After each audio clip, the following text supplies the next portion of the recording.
What's up, everybody? It's your favorite Flatfoot's favorite nerd, and today we are talking about the Generation Toy Sarge. This is on loan to me from Robert D because I think that dude just buys literally everything. I'm not in on this line because my combiners are just taking a different direction, and there's no use in pretending that they aren't. So I calling it quits on the old Generation Toy aesthetic of combiners. Luckily, I got a friend like Robert who's buying everything and going to send me them so we can take a look at them. I first want to say that this thing is next to impossible to get out of the packaging. Generation Toy always has like really tight packaging, but this one in particular was tricky. And only a man who is pure of heart will be able to remove this toy from this box.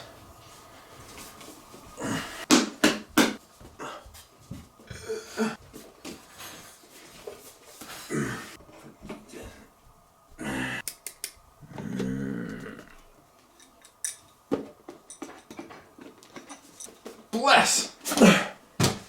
Oh, for crying out loud.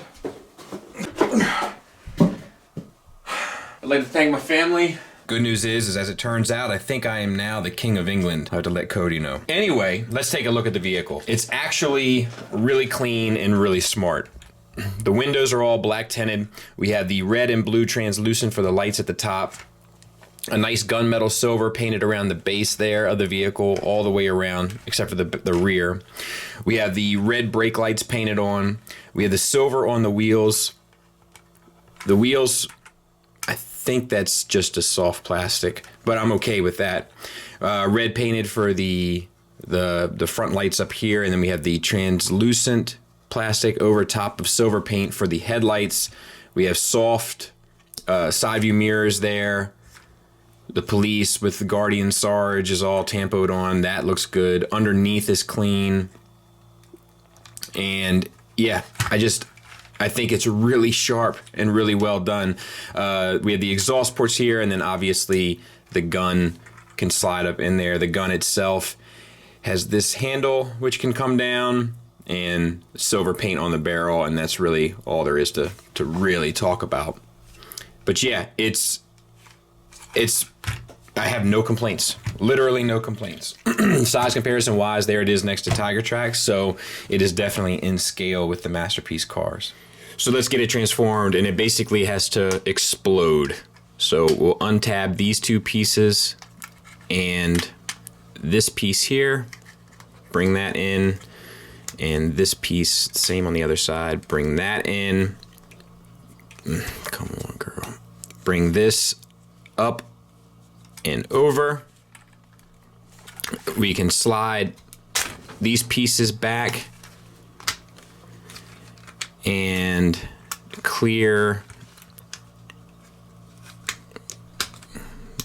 this rear piece up. All right. These pieces come undone as well. There we go. And you can slide this around. And here, and then the doors also come back and hinge out. So there we go. Down, out, close up the window. So it's deep tab there. Down, out, close up the window. You can bring the arms out. They're on sliding bars right there. Hopefully you saw that right in there. Turn the head around. And then this piece here, you fold up this bottom section and this bottom section, and you fold out this side section and this side section. And this comes up and it spins around like so. I almost said like so. All right, and then we fold this up and we tab this tab into this gray bar while getting this piece underneath for the flank and this piece up top for the shoulder. Let me back out a little bit. So it's a little tricky, but not impossible. Just kind of have to do a couple things at once.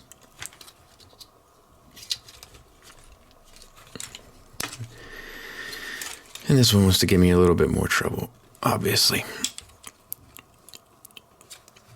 And that one, the other one just came out, but you get the point. Then we got to get the arms sorted out. So we pull down the bicep out of the shoulder, open the hand, and you got it as tight.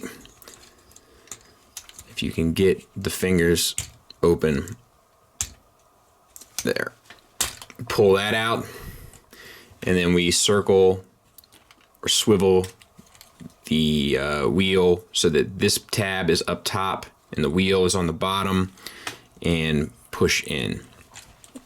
Same on this side, down on the bicep, open up the fingers, down on the hand, circle the wheel around and tab in. And now we need to get the legs free. So this has to open up a bit, and you might have to open this up here just to get the clearance to bring the legs down and split apart. Each knee pad has a double hinge, and you have to just collapse one and collapse the other so that it sits as, I feel like it should get, I guess that's going to be as good as it's going to get.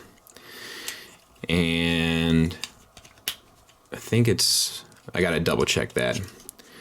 And then bring this around to the back and tab that in.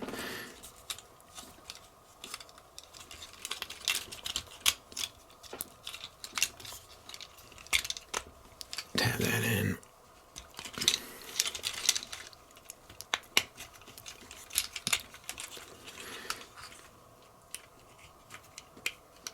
There you go. Double hinge here and here, and that will allow you to tab into the knee. There. And then bring the feet down. And then we have to spin the entire at the waist, and then get this out of the way and spin just the upper chest back. Rotate this around, fold this up, and then lock this into the upper tabs of the chest. Then for the backpack, bring this around, sort your front bumper out, make this kind of as compact as you can get, and then these two tabs are going into these two parts on his back. And that's it. So I'll get him cleaned up and we'll take a look at him. So let's talk about him. There's some issues here. There's some fiddly issues, and there's some lack of joint stability.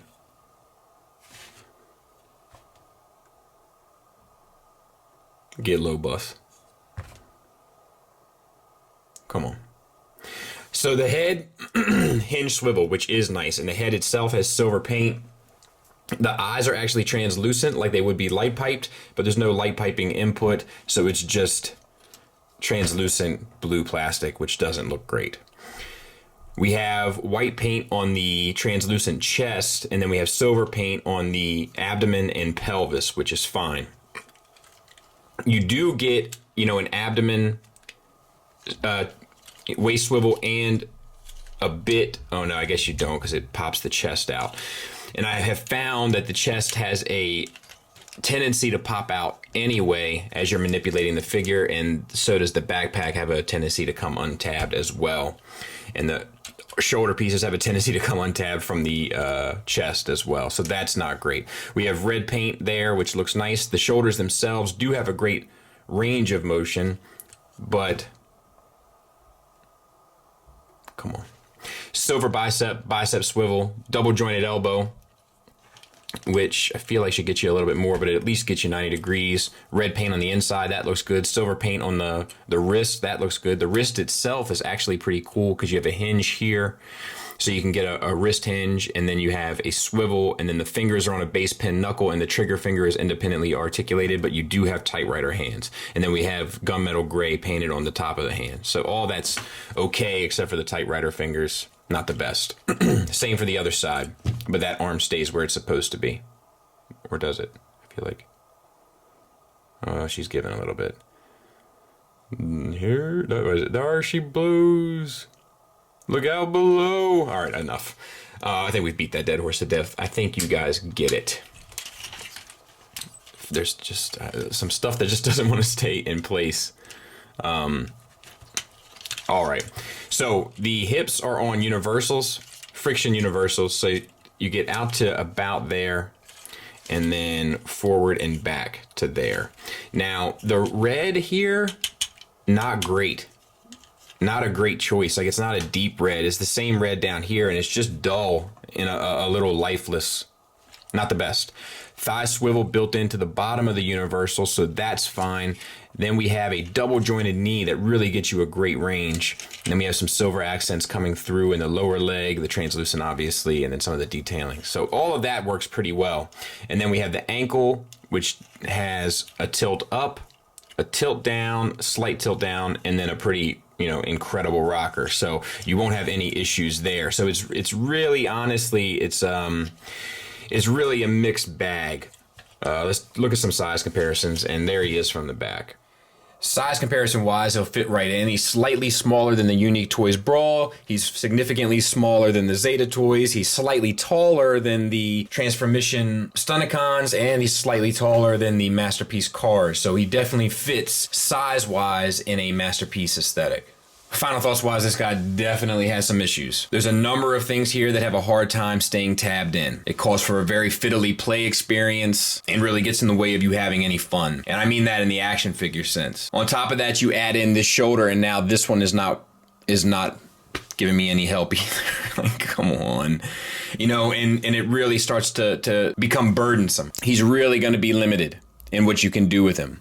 Now, how he might play out in a combined mode, that's anybody's guess. But there's a lot of issues here in robot mode. I also don't like this red plastic. It looks very cheap. Doesn't feel cheap necessarily, but it certainly looks cheap. It doesn't look vibrant. What makes this one tricky is that it does have a lot of great stuff too. Generation Toy continues to have really interesting transformations that are just complicated enough to be challenging, but at the same time remain 100% enjoyable, and this is no exception. The articulation is here. There's a lot of articulation here. It really works well. If the joint tolerances worked a bit better, it'd be very close to perfect in the articulation department. The materials feel good, and there's a significant amount of paint, and all the paint is done really well. And that's what makes this a tricky review, because there's an awful lot of good here, and there's not that much bad, but the bad that is here is pretty bad. So I would hold off. I'm not giving this a recommend yet until I see combined mode, and at that point I'll move forward. There's just too many issues here to even recommend this in robot mode, so I'm holding off. We'll see how it all plays out when all 5 of them are out and we can combine them, but until then, he's gonna have to relax. Thanks for listening, thanks for watching, until next time, take care.